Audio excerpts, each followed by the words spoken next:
Hello students, तो अपना आज का लेक्चर स्टार्ट करते हैं। लास्ट लेक्चर में मैंने आपको इमेज फॉर्मेशन के कुछ रूल्स बताए थे। मैंने आपको बताया था कि लाइट किस तरीके से ट्रैवल करती है, प्रकाश की किरण जो होती है वो मिरर पर, दर्पण पर किस तरीके से पड़ती है। हमने कॉन्केव मिरर का एग्जांपल लिया था। कुछ रूल्स मैंने आपको बताए थे, जैसे कि अगर कभी भी लाइट रे प्रिंसिपल एक्सिस के मुख्य अक्ष के समांतर आती है तो वो एक बिंदु से निकलती है जिसे हम फोकस बोलते हैं। ठीक है। सेकंड में मैंने आपको बताया था कि अगर कभी कोई प्रकाश की किरण वक्रताक्रम केंद्र पर पड़ती है तो वो दर्पण से टकराने के बाद उसी डायरेक्शन में, उसी दिशा में लौट जाती है। थर्ड में मैंने आपको बताया था कि अगर कभी कोई लाइट रे ध्रुव पर आकर इंसिडेंट होती है, ध्रुव पर पड़ती है, तो वो वहां पर क्या, कौन सा फिनोमिना होता है, कौन सी प्रक्रिया होती है, रिफ्लेक्शन की, मतलब परावर्तन की प्रक्रिया होती है। ये तीन लॉ हम पहले भी पढ़ चुके थे। आज जो हम स्टार्ट करने वाले हैं वो है इमेज फॉर्मेशन। ठीक है, किस तरीके से प्रतिबिंब बनता है गोलीय दर्पणों पर, वो हम आज पढ़ने वाले हैं। तो हम देखते हैं यहाँ पर 5-6 इमेज फॉर्मेशन होते हैं कॉन्केव मिरर के। आज हम इमेज फॉर्मेशन देखने वाले हैं। तो मैं आपको पहले ही बता दूं कि इसमें कितने 6 इमेज फॉर्मेशन होते हैं। ठीक है, 6 में हम सेम वही यूज करने वाले हैं। हमारी जो लाइट रे 3 हमने लॉ दिए थे, उन्हीं लॉज को हम यूज करने वाले हैं। इससे पहले मैं आपको बता देता हूं कि हिंदी मीडियम में पेज नंबर आप निकालेंगे 181 और इंग्लिश मीडियम वाले पेज नंबर निकालेंगे इंग्लिश मीडियम वाले पेज नंबर निकालेंगे 164। ठीक है, यहाँ पर इंग्लिश मीडियम पेज नंबर 164 निकालेंगे और हिंदी मीडियम पेज नंबर 181 निकालेंगे। ठीक है, यहाँ पर एक टेबल दी हुई है। ठीक है, टेबल दी हुई है, उस टेबल पर क्या लिखा है वो देखना है आपको। टेबल में लिखा हुआ है सबसे ऊपर बिंब की स्थिति। ठीक है, जो भी हम यहाँ पर ऑब्जेक्ट रख रहे हैं उसकी पोजीशन ऑफ ऑब्जेक्ट। फिर उसके बाद दूसरा कॉलम दिया हुआ है प्रतिबिंब की स्थिति, मतलब पोजीशन ऑफ इमेज। उसके बाद दिया हुआ है प्रतिबिंब का साइज, तो वहां पर क्या दिया है, साइज ऑफ इमेज। और लास्ट में प्रतिबिंब की प्रकृति, मतलब नेचर ऑफ इमेज। ये 4 पॉइंट्स आपको दिए हुए हैं। इन 4 पॉइंट्स को देखते हुए हम यहाँ पर अपना इमेज फॉर्मेशन, प्रतिबिंब बनाएंगे। ठीक है, किस पे, गोलीय दर्पण पर। स्टार्ट करते हैं फर्स्ट वाले से। फर्स्ट वाला मैं यहाँ पर पहले तो मिरर बना देता हूँ, कॉन्केव मिरर, अवतल दर्पण। कुछ इस तरीके से अवतल दर्पण हमने बना दिया है। अब यहाँ पर क्या होगा, वक्रता केंद्र से एक लाइन जाएगी ध्रुव पर, जिसे हम क्या बोलेंगे, मुख्य अक्ष बोलेंगे। मैं यहाँ पर C लिख देता हूँ, यहाँ पर P लिख देता हूँ। हमें पता है P और C, आप जितना भी अपनी कॉपी में जो बनाओगे उसमें ये लाइन को एक मेजरमेंट देना। जैसे कि अगर मैंने 5 सेंटीमीटर इसकी मेजरमेंट दी है तो 2.5 सेंटीमीटर पर आप यहाँ पर फोकस बना दोगे, मतलब जितना भी ये लाइन है उसके आधे पर आप क्या रख दोगे, यहाँ पर फोकस बना दोगे। तो इस तरीके से हमने यहाँ पर बना दिया। अब उसने देखो टेबल में देखना, टेबल में उसने फर्स्ट वाले में क्या दिया है, एट इंफिनिटी। बिंब की स्थिति जो है वो क्या है, अनंत पर है। यही अगर मैं ऑब्जेक्ट की पोजीशन देख रहा हूं तो वो कहां है, अनंत पर है, मतलब इंफिनिटी पर है।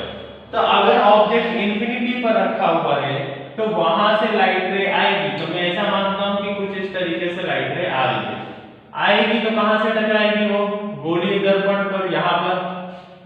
ठीक है, द्वारक पर टकराएगी। द्वारक पर टकराने के बाद हमें पता है कि अगर कोई भी प्रकाश की किरण मुख्य अक्ष के समांतर आती है तो द्वारक से टकराने के बाद वो एक बिंदु से निकलती है जिसे हम क्या बोलते हैं, फोकस। आया समझ में? तो ये वाला पहला पॉइंट हो गया। आप हमेशा याद रखना, जब दो प्रकाश किरणें आपस में टकराएंगी तो उसी पॉइंट को हम क्या बोलेंगे, प्रतिबिंब बोलेंगे। ठीक है, कब, जब दो प्रकाश किरणें आपस में टकराएंगी तब। यहाँ तो एक ही प्रकाश किरण है, हम दूसरी प्रकाश किरण लेकर आते हैं। दूसरी प्रकाश किरण भी मैं क्या करता हूँ, इसी पॉइंट पर लेकर आता हूँ। कुछ इस तरीके से अनंत से आ रही है तो अनंत से किसी एंगल पर तो आएगी नहीं, वो कैसे आएगी, द्वारक पर टकराएगी। और कहां से निकलेगी, फोकस से निकलेगी। अब आप मुझे बताओ कि दोनों प्रकाश किरणें किस पॉइंट पर टकरा रही है। तो हम देखते हैं यहाँ पर तो कहीं नहीं टकरा रही, यहाँ पर इस पॉइंट पर एक दूसरे से वो मिल रही हैं। तो इसी पॉइंट को हम यहाँ पर क्या बोलने वाले हैं, इसी पॉइंट को हम बोलेंगे इमेज। ठीक है, या फिर मैं बोल सकता हूँ कि इस वाले पॉइंट को आप मत बोलो, ये थोड़ा टिपिकल हो जाएगा क्योंकि प्रकाश रे यहाँ से भी टकरा रही है।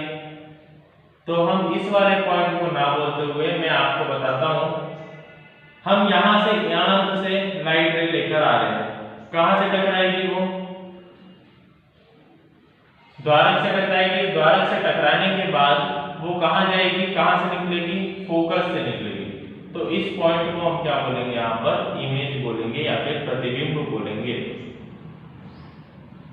आया समझ में? कुछ इस पॉइंट को हम क्या बोलेंगे? प्रतिबिंब बोलेंगे। यहाँ पर जो हमारा मेन पॉइंट है वो मैं आपको क्या बता रहा हूँ, स्टार्टिंग में जो टेबल दी हुई है, टेबल का फर्स्ट कॉलम है बिंब की स्थिति। तो आपने बिंब कहाँ रखा था? अनंत पर रखा था। एट इंफिनिटी आपने पोजीशन ऑफ ऑब्जेक्ट दी थी। तो आपकी इमेज कहाँ बनी थी? प्रतिबिंब की स्थिति क्या थी? फोकस पर। तो हमें यहाँ पर प्रूव हो गया ये कि जब हमने इंफिनिटी पर ऑब्जेक्ट रखा था तो वहां की इमेज कहाँ बनी? प्रतिबिंब कहाँ बना? फोकस पर बना। और ऐसा ही होना चाहिए, ठीक है। जब भी आप ऑब्जेक्ट को, जब भी आप बिंब को अनंत पर रखोगे तो उसका जो प्रतिबिंब है वो कहाँ बनेगा? फोकस पर बनेगा। सेकंड वाला देखते हैं। सेकंड वाले में मैं क्या बोल रहा हूँ यहाँ पर कि ये हमने बना दिया अवतल दर्पण, ये बना दिया इसका मुख्य अक्ष, ये हो गया उसका पोल, ये हो गया सेंटर ऑफ कर्वेचर, और यहाँ पर कहीं हो गया उसका फोकस, ठीक है। मैं अंदाजे से ले रहा हूँ, आपको मेजरमेंट करके मापने मतलब स्केल से नापने के बाद आपको लेना है। अब उसने क्या बोला है कि C के परे, C के पीछे तरफ आप क्या रखोगे? बिंब रखोगे। तो मैं C के पीछे यहाँ पर क्या रख देता हूँ? एक ऑब्जेक्ट रख देता हूँ। इस ऑब्जेक्ट को मैंने नाम दिया A B, ठीक है। ऑब्जेक्ट को हमने क्या नाम दिया? A B नाम दिया। यहाँ से लाइट रे जब निकलेगी तो कहाँ जाएगी? द्वारक पर पड़ेगी। द्वारक से टकराने के बाद वो कहाँ से निकलेगी? फोकस से निकलेगी। सेकंड, लाइट रे कहाँ से जाएगी? 2 मिनट में इसको थोड़ा सही से बना देता हूँ। यहाँ पर अब लाइट रे कहाँ से निकलेगी? सेंटर ऑफ कर्वेचर से, मतलब वक्रता केंद्र से निकलेगी। तो कहाँ टकराएगी वो? सॉरी, मैंने ये थोड़ी तिरछी बना दी है लाइट रे, लेकिन आपको सही बनानी है। लाइट रे निकलेगी वक्रता केंद्र से, तो कहाँ टकराएगी? द्वारक पर टकराएगी और वहीं से रिटर्न हो जाएगी, ठीक है। और इसी पॉइंट को हम क्या बोलेंगे? इमेज। तो यहाँ पर हमें बिंदु साइज की इमेज मिल रही थी, मतलब पॉइंट साइज की इमेज मिल रही थी, लेकिन यहाँ पर हमें इसकी कुछ हाइट है। आप मुख्य अक्ष से जो भी यहाँ पर इंटरसेक्टिंग पॉइंट है, इन दोनों के बीच की डिस्टेंस को ही हम क्या बोलेंगे? हाइट। हम देखेंगे कि कितनी बड़ी हमारी यहाँ पर इमेज बन रही है। तो यहाँ पर जैसा ए बी है तो यहाँ पर उल्टी हो जाएगी image A dash B dash. आया समझ में? सेकंड वाला पॉइंट क्या था? उन्होंने बोला था कि आप सी के परे अगर बिंब को रखते हो तो उसका प्रतिबिंब कहाँ बनेगा? फोकस पर और सेंटर ऑफ कर्वेचर के बीच में बनेगा। मतलब फोकस और सेंटर ऑफ कर्वेचर, मतलब फोकस और वक्रता केंद्र के बीच में उसका प्रतिबिंब बनेगा, जो कि यहाँ पर हमें दिख रहा है, ठीक है। इस तरीके से यहाँ पर 2 पॉइंट्स हमने पढ़े, दोनों में प्रतिबिंब बनाना हमने देखा। थर्ड पॉइंट को क्या बोल रहा है? सी पर, मतलब आप कहाँ रखोगे? अब ऑब्जेक्ट को सी पर रखोगे। तो ये हमने कॉनकेव मिरर लिया, अवतल दर्पण, उसका मुख्य अक्ष बनाएंगे हम। तो यहाँ पर हमने बना दिया मुख्य अक्ष, ये हो गया वक्रता केंद्र, ये हो गया उसका फोकस। हाँ, अब हमें ऑब्जेक्ट कहाँ रखना है? सी पर रखना है। तो मैं सी पर ऑब्जेक्ट रख देता हूँ। सी पर ऑब्जेक्ट रखा, कहाँ जाएगा? लाइट रे यहाँ जाएगी और कहाँ से निकलेगी? फोकस से निकलेगी। पहला तो हमारा लाइट रे ये हो गया। सेकंड, अब सेकंड क्या होगा? सेकंड सेंटर ऑफ कर्वेचर से तो निकल नहीं सकती क्योंकि उसी पर ऑब्जेक्ट रखा हुआ है। तो अब हम क्या करेंगे? थर्ड वाली लाइट रे मतलब पोल से निकालेंगे और उसके बाद यहाँ पर भी क्रॉस कर सकते हैं, या फिर मैं क्या कर सकता हूँ? इसी वाले पॉइंट को उल्टा कर सकता हूँ। कैसे? जब लाइट रे मुख्य अक्ष के समांतर गई थी तो वो कहां से निकली थी? फोकस से निकली थी। अब अगर मैं फोकस से निकालता हूं तो वो मुख्य अक्ष के समांतर जाएगी। इसी पॉइंट को उल्टा करते हुए मैं फोकस से निकालता हूं तो वो मुख्य अक्ष के समांतर जाएगी, जिससे हमारी प्रतिबिंब भी कहां बनेगा? सेंटर ऑफ कर्वेचर पर बनेगा।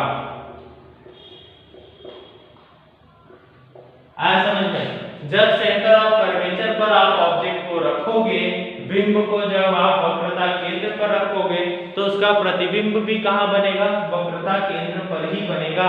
आप एक बार टेबल देखना, टेबल पर भी यही लिखा हुआ है, बिंब की जो वहां पर स्थिति है वो क्या है, सेंटर ऑफ कर्वेचर मतलब सी पर, और हमारा जो प्रतिबिंब की स्थिति है, जो हमें प्रतिबिंब मिल रहा है वो भी किस पर मिल रहा है, सी पर ही मिल रहा है। ठीक है, तो ये वाला पॉइंट भी हमारा प्रूव हो गया। अगला देखते हैं फोर्थ वाला। फोर्थ वाले में अब ऑब्जेक्ट को, बिंब का जो हमें स्थिति, बिंब की जो स्थिति है वो क्या है, देखते हैं 2 मिनट। अब बिंब की जो स्थिति है वो हो गई है फोकस और सेंटर ऑफ कर्वेचर के बीच में, मतलब बिंब अब यहां पर कहीं रखा है। ठीक है, फोकस और सेंटर ऑफ कर्वेचर के बीच में अगर बिंब रखा है तो यहां से लाइट रे जाएगी, कहां से निकलेगी, फोकस से निकलेगी।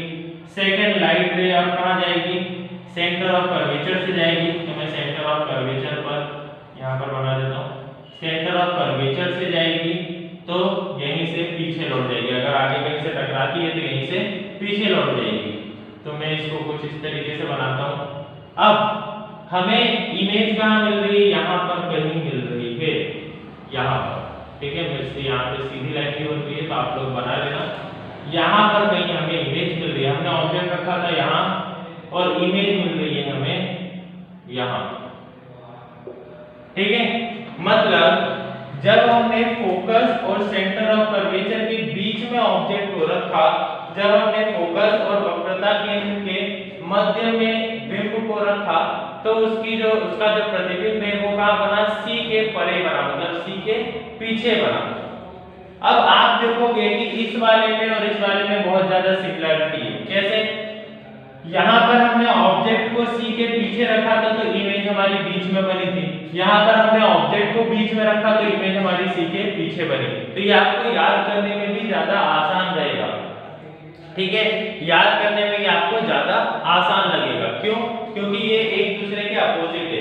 अगर आप यहाँ पर सी के पीछे ऑब्जेक्ट रखते हो तो इमेज हमारी बीच में बनेगी, अगर आप बीच में ऑब्जेक्ट रखते हो तो इमेज हमारी पीछे बनेगी। ठीक है, जब हम इंफिनिटी पर ऑब्जेक्ट रख रहे थे तो इमेज हमारी फोकस पर बनी थी, तो जब हम फोकस पर ऑब्जेक्ट रखेंगे तो इमेज हमारी इंफिनिटी पर बनेगी। अब हम देखते हैं ये वाला कैसे बनेगा।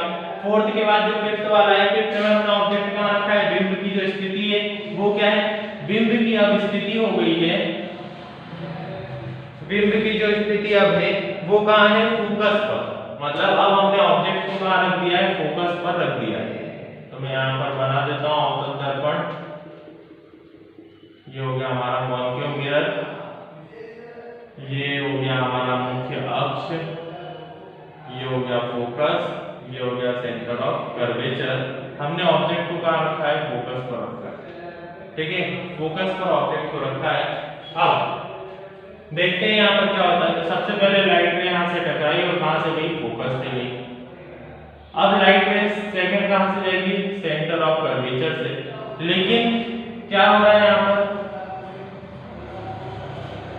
यहाँ पर क्या हो रहा है कि पहली वाली जो लाइट रे थी, पहली वाली प्रकाश किरण मुख्य अक्ष के समांतर गई तो वो कहां से निकली, फोकस से निकली। ठीक है, दूसरी जब वक्रता केंद्र से गई तो यहां से अगर आगे किसी से टकराती है तो यहीं से रिटर्न चली जाएगी। ठीक है, लेकिन सीधी जाएगी। अब यहाँ पर कहीं हमें इंटरसेक्टिंग पॉइंट मिल रहा है क्या, नहीं मिल रहा है। इसीलिए क्या होता है कि हम मानते हैं कि ये दोनों लाइनें, दो समांतर रेखाएं जो होती हैं वो अनंत पर जाकर इंटरसेक्ट करती हैं, एक दूसरे से मिलती हैं। तो इसलिए हम यहाँ पर बोलेंगे कि ये दोनों समांतर रेखाएं अनंत पर जाकर मिलेंगी। ठीक है, अनंत पर मतलब इंफिनिटी पर जाकर मिलेंगी। यहाँ पर मैं लिख देता हूँ इंफिनिटी, इंफिनिटी पर जाकर मिलेगी। इसलिए इसकी जो इमेज है, इसका जो प्रतिबिंब है वो कहाँ मिलेगा हमें, इंफिनिटी पर, अनंत पर मिलेगा। ठीक है, आई होप ये भी समझ में आ गया होगा। लास्ट वाला पॉइंट देखते हैं। लास्ट वाले पॉइंट में थोड़ा सा वो अलग जरूर है लेकिन सिंपल है, देखते हैं क्या है उसमें। लास्ट वाले पॉइंट में हमने ऑब्जेक्ट को कहां रखा है, ध्रुव के और फोकस के बीच में, मतलब पोल और फोकस के बीच में। हमने ऑब्जेक्ट यहाँ कहीं रखा है, ये हो गया हमारा फोकस, ये हो गया हमारा सेंटर ऑफ कर्वेचर, और यहाँ कहीं हमने ऑब्जेक्ट को रखा है, ये पोल। ठीक है, यहाँ पर अगर इमेज बनेगी तो सबसे पहले टकराएगा इससे और कहां से जाएगा, फोकस से। तो ये हो गई हमारी पहला, ठीक है। सेकंड जो है वो सेंटर ऑफ कर्वेचर से जाएगा और यहीं पर रिटर्न आ जाएगा। लेकिन अगर आप देखो तो ये दोनों लाइन तो एक दूसरे के समांतर थी, मतलब एक जैसी चल रही थी, तो हमने क्या बोला कि अनंत पर जाकर मिल सकती है। लेकिन ये वाली लाइन, ये वाली जो लाइनें हैं ये कुछ ऐसी चल रही है जो कि अनंत पर जाकर भी नहीं मिलेंगी, इनकी बीच की जो दूरी है वो और ज्यादा बढ़ती जाएगी। इसलिए इनका इंटरसेक्टिंग पॉइंट तो हमें मिलेगा ही नहीं, इनका जो मिलने वाला जो पॉइंट है, बिंदु है, वो हमें नहीं मिल रहा। तो मैं क्या करूंगा इस केस में, इसको थोड़ा पीछे की तरफ एक्सटेंड करूंगा और इस वाली लाइन को भी थोड़ा पीछे की तरफ एक्सटेंड करूंगा। ये यहाँ पर कहीं मिल रही है तो मैं यहीं पर मिरर के पीछे, मतलब दर्पण के पीछे इसकी प्रतिबिंब बना दूंगा, मतलब दर्पण के पीछे इसकी इमेज हम बना देंगे। अब देखो यहाँ पर रीजन क्या है, यहाँ पर मिरर के पीछे हमारी इमेज बन रही, क्यों? क्योंकि आगे बनना पॉसिबल नहीं है, आगे कहीं पर भी हमें इंटरसेक्टिंग पॉइंट नहीं मिल रहा, इसलिए हम इस इमेज को कहाँ बना देंगे, मिरर के पीछे। और इसी टाइप की इमेज को वर्चुअल इमेज बोला जाता है, ठीक है। इसी टाइप की इमेज को क्या बोला जाता है, वर्चुअल इमेज बोला जाता है, या फिर हम बोल सकते हैं आभासी प्रतिबिंब बोला जाता है, आभासी प्रतिबिंब इसे बोला जाता है, आभासी प्रतिबिंब, ठीक है। आभासी प्रतिबिंब इसे बोला जाता है, क्यों? क्योंकि ये मिरर के पीछे बन रही है इमेज। क्लियर है? तो ये 6 पॉइंट आपको याद होने चाहिए, 4 तक हमने पढ़े थे, ये हो गया हमारा 5वां और ये हो गया हमारा 6वां। अगर इसमें 6 पॉइंट में आपको कोई भी डाउट आ रहा है तो आप पूछ सकते हैं, ग्रुप पर आप मुझे मैसेज कर देना, तो मैं अगली वीडियो में आपको समझा दूंगा, या तो ग्रुप पर ही मैं आपको सॉल्व करके बता दूंगा। Thank you.